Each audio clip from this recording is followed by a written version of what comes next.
خب مثل که به جای خوبی رسیدیم.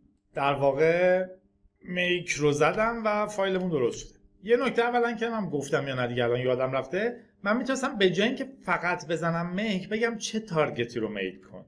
یعنی مثلا میتونستم بزنم میک کن BZ ایمیج رو براتون BZ ایمیج میساخت. قبلش گفتم این شکل اسمای کرنل در واقع فشردهش میکرد و غیره و غیره، ولی من میک رو زدم و اینها رو ساخت. حالا من باید اینو در واقع اینستالش کنم. من الان یک کرنل ساختم. بذار اینجا یه بار بنویسم دارم چی کار میکنم، چون به نظرم نکات حساس زیاد داره. کاری که من میکنم اینه که اول در واقع چیکار کردم؟ دانلودش کردم، بازش کردم و رفتم توش.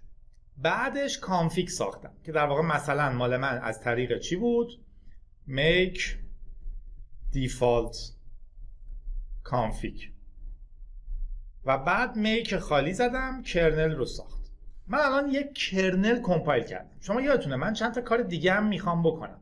اولا نصب اون کرنلی که درست کردم، درسته؟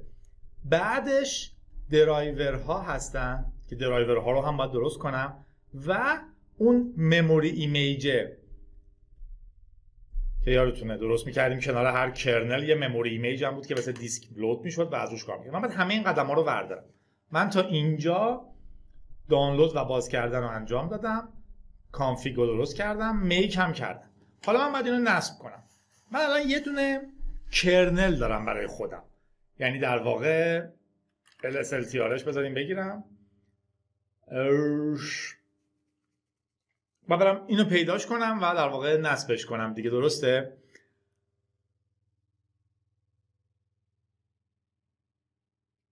که ببخشید گیج شدم، فکر می‌کردم مراحل بعدی که همش تو همین ویدیو بگم یا نه، چون بعد اینو نشستم به هم و طولانی میشه. بگذاریم.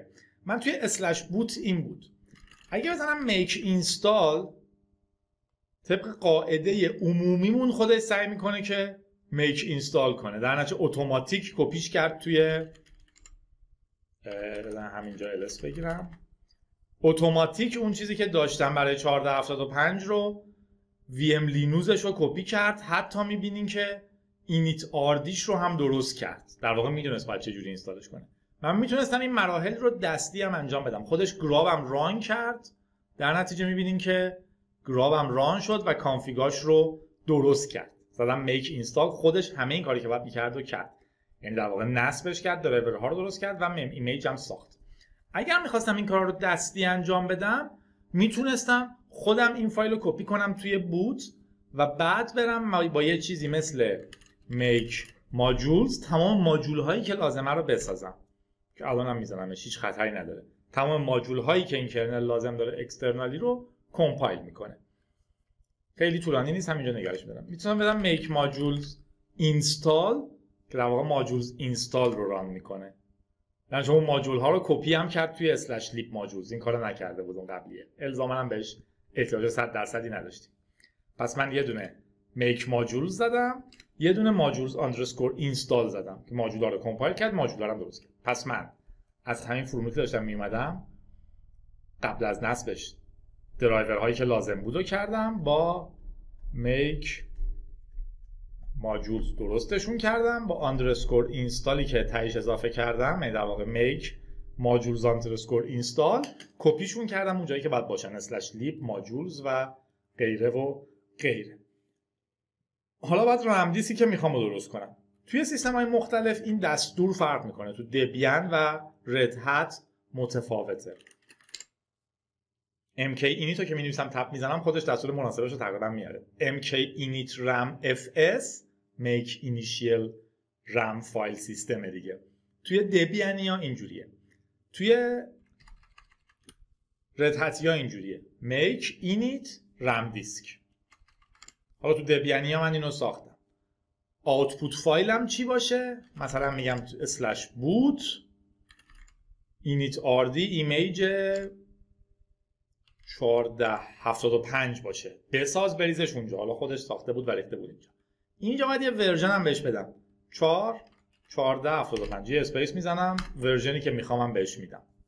چی شد؟ او میخواد. آوتپوتش رو بریز اینجا، مال دبیان این شکلیه و اینجوری بسازش. اوکی اونم ساخت، ولی دیدیم میک اینستال اینو ساخته. الان کافیه فقط گرابم رو تنظیم کنم. میتونم گراب میک کانفیگ کنم یا اینکه آپدیت گراب کنم که فکر کنم ندیده بودینش. آپدیت گراب خودش میره میخونه تو اسلش بوت چه سیستم عاملایی هست، در واقع چه کرنل هایی میبینه و براشون یه چیزی درست میکنه. انتری گراب همونجوری که دیده بود. الان منطقه باید درست شده باشه. بذارین ریبوتش کنیم و ببینیم چی میشه. پس من بذارین اگه اومد بالا درس بدم، اگه نیومد بالا جمع کنم برم.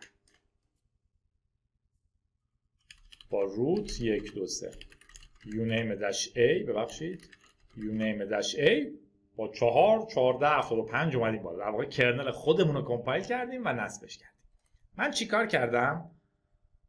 الان درست شده دیگه، اطمینان دارین؟ اگر اطمینان دارین درست شده، این ویرچوال ماشینمو میبندم،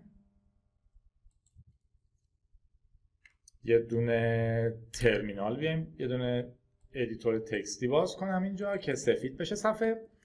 چیکار کردم من؟ اومدم دانلودش کردم، بازش کردم، رفتم توش.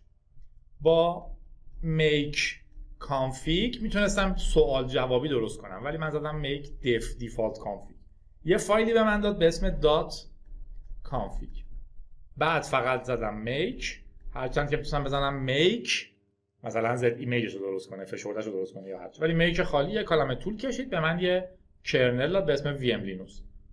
بعد زدم میک، حالا میتونم چیز مختلف بزنم دیگه، ماجولز، و وقتی میک ماجولز تموم شد زدم میک ماجولز اینستال که ماجولای مرتبطش رو هم درست کنه. و بعدش زدم میک، میخواستم اینستالش کنم، پس زدم میک اینستال. خودش فایل‌ها رو بعد هر جا میخواست کپی میکنه. این خودش رم دیسکم درست کرد. اگر میخواستم رم دیسکم خودم درست کنم که حالا من کردم که ببینین، میتونستم بزنم mk init rd توی رد هتیا. اگه تو دبی هم بودم میزدم mk init چی بود؟ ram fs -o اسم فایل آوتپوتم و ورژنم. اینجا هم همین بود، فقط -o نداشت، اسم فایل آوتپوتم و ورژنم. یه فایل بهم میداد که کپیش میکردم تو اسلش بود. آخرش با دیدم که خودم رو نوشته ولی مهم نیست. آخرش با update grab، چون گراب 2 دارم یادآوری بهش کردم که برو تو اسلش بود همه رو نگاه کن، فایل کانفیگوریشن جدید رو بنویس، اون کرنل ها رو بتونی بوت کنی. خودش جدیدترینش رو بوت کرد. به همین سادگی با کرنل خودمون اومدیم بالا. بعد از این شما اگه دوست داشته باشین میتونید یه خورده هم انگولکش کنین، برید درایورایی که نمیخواین رو حذف کنین، فیچرایی که دوست ندارین رو حذف کنین، یا فیچرایی که دوست دارین رو حذف کنین و ببینید اگه نباشن چقدر اذیت میشین و غیره و غیره. خوش و خرم باشین تا بریم درس آخر در مورد کرنل ها، مینتین کردن یک کرنل. حالا من کرنلمو دارم، چجوری میتونم یه خورده مینتینش کنم.